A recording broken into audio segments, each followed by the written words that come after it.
সেটা তুমি বলতে পারো ভাই। এখানে এসে টাওয়ারটা ভাই রেকর্ডিং কেন করছো? তাহলে আমি রেকর্ডিং শুরু করি। করো ডিসকাস করছো সেটা তুমি ঠিক আছে আমাদের ঠিক আছে আমাদের সমস্যা ছিল। টাওয়ারকে পারমিশন কেটে গভর্নমেন্ট ইলেকশন করেছে, 1 সপ্তাহ ধরে সিসিটিভি চলেছে, ডিএম অফিসে মনিটরিং করেছে, কলকাতা থেকে মনিটরিং করেছে, একটা ক্যামেরা আমাদের অফলাইন যায়নি, 1 মিনিটের জন্য যায়নি।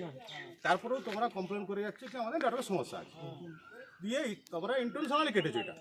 এটা স্বীকার করবে? স্যার আমি একটা কথা বলছি। হ্যাঁ বল।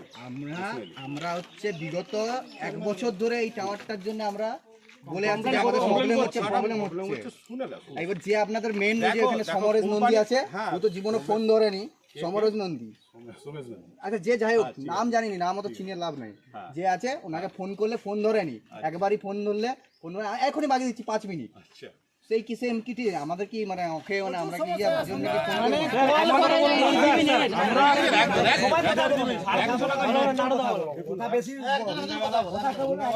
বলেন না সন্ধ্যাবেলা সমস্যাটা এটা কথা আছেন বলি